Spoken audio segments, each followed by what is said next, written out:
If your doctor has ever said to you, just eat less and exercise more, please sit with me for a moment so we can process that together. Well, hey there, my name's Lorelei and I'm a registered dietitian. And honestly, this is the one thing I would never say to a client of mine, just eat less, for so many reasons.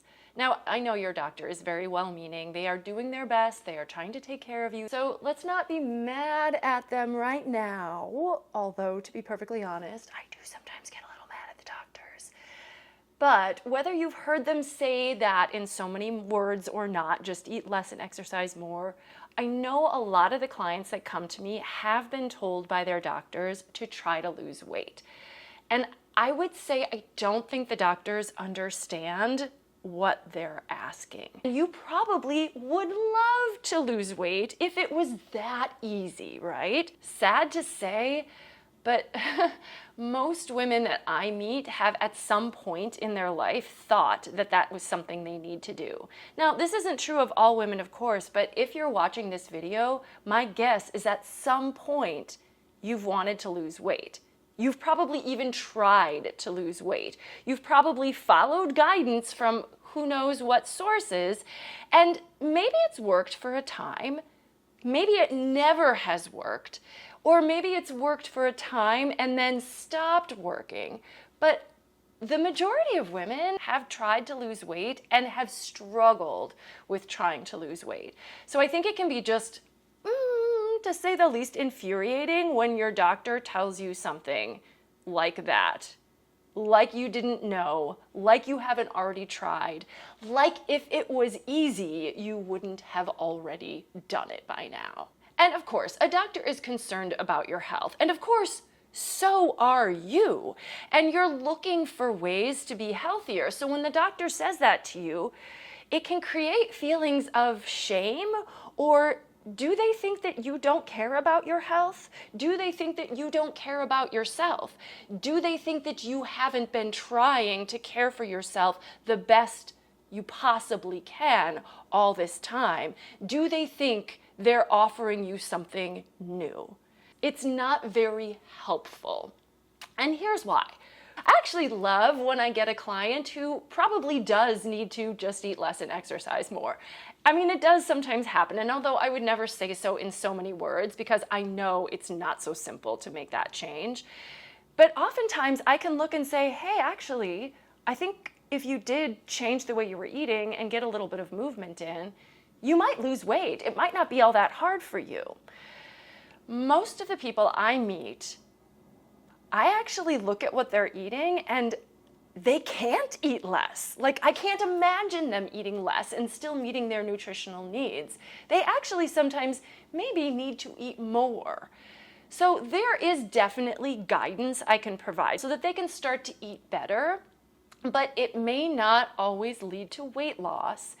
And I think that's really frustrating for women particularly who have tried to eat less or eat better, who have tried to exercise more, and the number on the scale just hasn't budged. I wish it were so simple as there is just one piece of advice I could give to somebody and they could take it and they would then just, live happily ever after. It's not that simple. So here are the few things that I actually do tend to start with when counseling clients who've maybe been told by their doctor that they need to lose weight. The first thing is eat consistent meals. This one I know is really hard for some people to believe because they've been told to eat less. So if they don't eat breakfast and they eat a tiny lunch, they feel like they're following that guidance. Yeah, they're eating less. However, a couple of things can happen here. First of all, if you don't eat breakfast, if you have a tiny lunch, if you eat less throughout the day, like eat less, right? Meaning that you're skipping meals, you're just sort of not eating.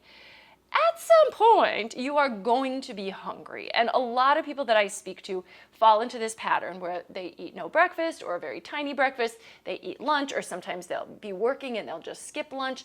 They get home, they'll eat dinner, and then although their stomach might be full from dinner, they are still hungry and they munch their way through the rest of the night. This is your body trying to catch up on the energy that it didn't get earlier in the day. But it's probably not getting it from very nutritious sources at this stage. It's just doing whatever it can. For many people, if they shift to eating a breakfast, to eating a lunch, sometimes to having a snack, and then to eating dinner, usually it's a lot more peaceful in the evening because they've met their body's energy needs. They're not desperately starving, and it's easier, maybe not easier, but I think we're going to be more satisfied and make better choices if we're creating balanced meals throughout the day rather than ending up snacking late in the day. The other thing is, honestly, our metabolism can just be a little bit more robust if we're eating consistently rather than like putting all of our eating off until the end of the day, or even if we're really restricting and not eating a lot at all. Metabolism can drop if it's not getting enough energy over time, and over time that can mean you need less and less calories to maintain your weight. I talk to people about this who have maybe lost a lot of weight and then gained it back again.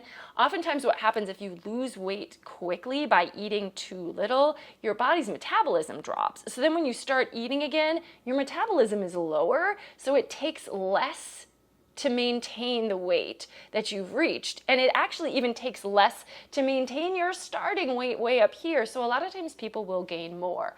So restricting is often what leads in the long run to weight gain, even though it might lead to weight loss in the short run if it's extreme enough. We don't really want that. Oh, and one more thing. If you are somebody who is pre-diabetic or who is diabetic, managing blood sugars is actually best done with consistent eating throughout the day and not going any more than 4 to 5 hours, waking hours, let's just say. You can go longer than that when you're asleep. 4 to 5 waking hours without having something to eat, because otherwise we tend to get these rises and crashes in blood sugar rather than kind of a slow, steady up and slowly down and up and down, which is what we would like. That can be true of energy as well as blood sugars. So I get that this may be very challenging due to your schedule. I know a lot of, busy moms are feeding their kids in the morning and rushing off to work. Sometimes you have meetings that go right through your lunch hour and it's really hard to eat at that time. And then you get home and finally you have to cook dinner, yada, yada. Like, I get that sometimes the scheduling is what makes it difficult to eat consistently. But I also think sometimes it's this mindset that we're meant to eat less. So anytime we're able to avoid eating or we're able to put off eating, we somehow think that that's virtuous, but generally it tends to backfire. The next thing I talk to people about is to focus on fiber. I'm not going to even mention focus on protein here because I think we already kind of have that in our psyche these days. And to be perfectly honest, people who are eating consistently throughout the day generally are getting enough protein if you're including some protein foods throughout the day. I'll talk about protein in another video, but I feel like people are already doing this. But fiber is one that sometimes gets overlooked, and part of the reason I think is that people are trying to cut carbs in order to cut calories, but the only foods that contain fiber are carbohydrate foods. So this includes things like fruits, vegetables, whole grains, beans and legumes, nuts and seeds. But the one in particular that I think people omit often are fruits and vegetables, particularly fruit because people are worried that there's sugar in fruit. But vegetables are another one that I think people neglect. As we become adults, we develop palates for vegetables that maybe we didn't have as kids, but I do know that there are some adults out there who still really, really dislike vegetables and they avoid them or they put just very small amounts on their plate. They'll eat them last, and if they're full by the time they get to their vegetable, it just won't happen. Well, here's the thing. I would never tell someone to eat less, but honestly, if you eat more vegetables, you are actually much more likely to eat less of other foods because vegetables are they're high volume for the amount of calories that they contain, so that can actually fill up our stomachs pretty well without being a little high in calories. part of the reason why they fill up our stomachs is all this fiber. They're also full of water. They're also really nutrient dense, so we can get a lot of our vitamins and our minerals and things like that from vegetables.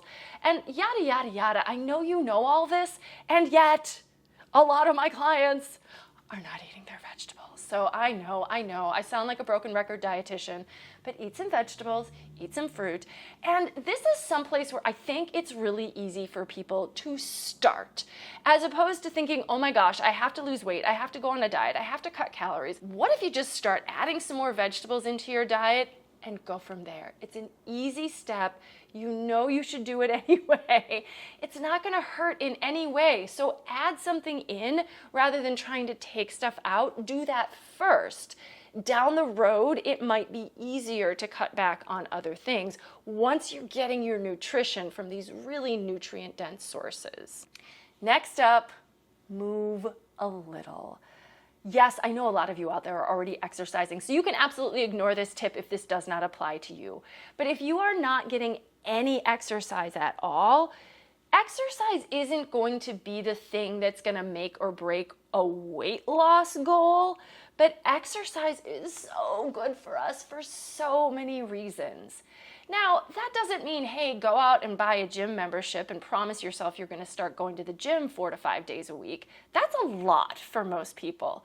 But truly, if you need to start walking around the block just to build in the little bit of a habit of moving your body, you can grow from there. Start very, very, very, very, very, very small. Start where you can, and don't worry about where you might eventually get to or not get to. Start small, but let yourself get some movement. The benefits are far-reaching, let's just say. There are just so many good things about moving your body. Let it move. By the time you're 80, you'll be glad you did. By the time you're 80, you'll be desperate to move. If you don't do it now, it's gonna be much harder then. Oof, I promise.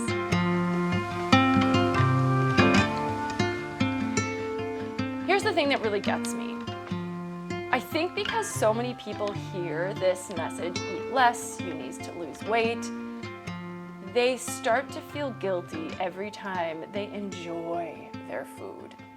They're feeling like they are meant to, supposed to give up their favorites, like for good. Nobody can really do this, or at least I don't think you can forever. Like if you really, really like chocolate, or really, really like potato chips, or really, really like cake, I just don't think giving them up forever is a realistic solution. But what ends up happening is that instead of giving it up, you just feel bad about it every time you do it, which is so sad. It's so sad. Food is meant to be enjoyed. Yes, there are some foods that are higher in calories, that are lower in nutrients than others. Yes, we know which ones they are. I don't have to talk about it here because I know you already know. But the thing is, although we think that guilt and shame are going to make us not want to do the thing that we really want to do, it just doesn't work. It just makes us feel bad. So allow yourself to enjoy the things that you enjoy. Yeah, let's work on moderation. Let's not make cake into our dinner, right? We know we still need to eat our meals, get our vegetables, eat a nutritious, balanced diet, but then give yourself permission to enjoy these things that actually light you up. It's okay. And I don't want anyone to tell you that in order to be your healthiest, you have to forego these types of pleasures forever. No. And then the last thing I'm going to throw your way is that understanding portions might be helpful. This isn't probably where I start with most people, because most people, they straight up just need to get another vegetable in their day. Some people just need to walk around the block every now and then. Some people just need to remember to have breakfast more than once a week on the weekends, right? But if you actually are doing all of the above, sometimes looking at your plate and knowing what's an appropriate proportion of different items on your plate and what's an appropriate portion of different types of foods can be really helpful. This is true for people whether they need to gain weight, whether they need to lose weight. Sometimes we just don't have an idea in our minds of what a reasonable amount of food is. Now, I also encourage people to listen to their bodies and use that to help you portion, but that might not be the easiest place to start, especially if you've been following food rules for a really long time. You might not know what information your body is giving you. So you might need to start with like measuring out 2/3 to a cup of rice, looking at what that looks like on a plate. If you eat your dinner and you're like, I'm still hungry, then you know that was not enough rice for you. But it can be helpful to have a starting point that's related to portions. Now, I'm not going to go in depth as to what portioning looks like here. I'm going to do that in another video. But I actually think that that is something that can be helpful to make sure that we're getting sufficient quantities of the foods we need and not overdoing it on other foods that maybe we would be better served choosing smaller portions of, at least to get us started.